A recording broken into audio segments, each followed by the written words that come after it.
We have here today, as the conclusion of this, what was supposed to be tripartite, David Berlinski, who is also known as a staunch defender of intelligent design for scientific reasons.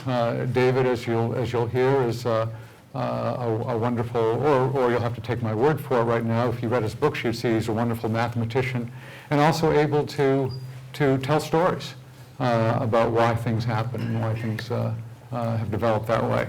But David is also, and we'll get into this a little bit, I mean, you're an agnostic. You're not coming to an intelligent design position from any theological beliefs as such, or any theistic beliefs. Is that accurate to start with, or is there movement? I'm not even coming to intelligent design as a conclusion. Okay. You are coming to the conclusion that there are holes, big holes in Darwinism. The big holes in Darwinism, it's inadequate as a theory, and I feel very sympathetic, very warmly toward intelligent design. I can't get myself over that hump to commit myself to intelligent design as a position, although I think it's fascinating to think about intelligent design possibly as a fact, something we've discovered about the world and that we cannot quite explain. I think it's much more interesting to think about intelligent design as perhaps a revelation from the scientific community more than a theory. Where I scruple is at the notion that there is something one could call intelligent design theory that is, in its own way, a rival to Darwinian theory. I think it's at once more interesting and less interesting.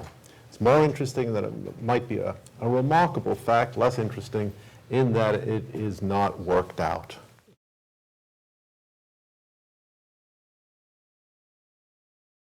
So you've lived in Paris since when, and why did you move to Paris?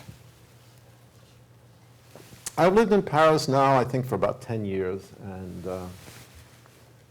I moved to Paris. You know, everybody reaches kind of dark wood. Dante mentions the dark wood. I thought I just had to get out of the United States for a while. I didn't want to be within the sounds of the English language. I wanted something entirely new, but I didn't want it so new as to become burdensome.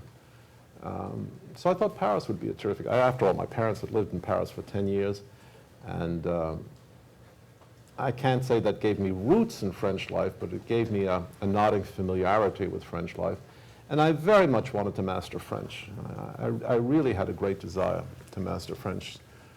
So I got out of the United States. And so you left the United States because you did not like hearing English and you wanted to master French? You know, at a certain time I found the United States too small for me and my ex-wives. That's the real truth. There are two ex-wives, right? However many, man, it was just too confining. And no matter what else you say about France, I was dead certain I wouldn't run into them there.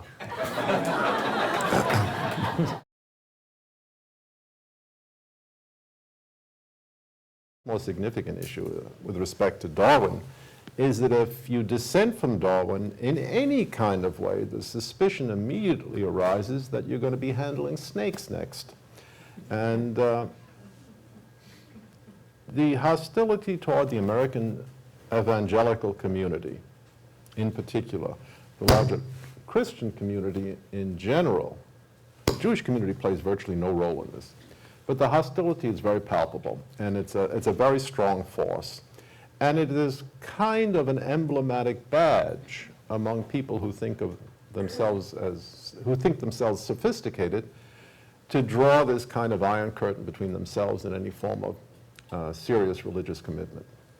And so Darwin naturally appeals to them as a defense of the faith on the one hand, and an object of objurgation on the other. If you say you dissent from Darwin, the automatic assumption is you're some sort of religious nitwit, no matter what kind of scientific evidence you might be willing to bring to bear. But Since I am known to dissent from Darwin, I get a lot of correspondence. I interact with many people. And I certainly am aware of the fact that there's a lot of dissent out there that's going unexpressed. When I talk to mathematicians, they say, you know, we knew this stuff all along, but we're not going to open our mouths. When I talk to biologists, some of the good ones say very candidly, Darwin, that's just the party line. So I think the situation is unhealthy in that what you read about it, the public perception of the discussion, science and rationality on the one hand, ignorance and superstition on the other, does not really reflect the true balance of power. It doesn't reflect it at all.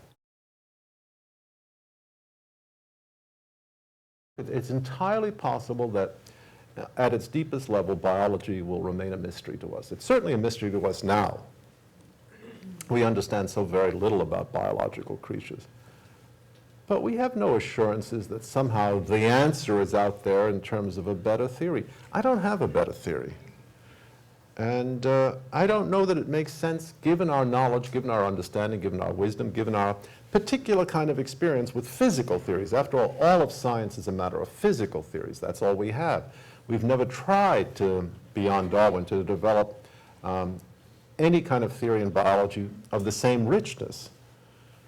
It makes perfect sense to say it's an open question. Perhaps we'll reach some sort of theoretical structure in which we can repose our confidence, or perhaps we'll decide that that avenue is a dead end. It's an area where no progress can be made, and that we have to turn instead, for example, to the religious traditions of mankind to have a better insight as to what's going on.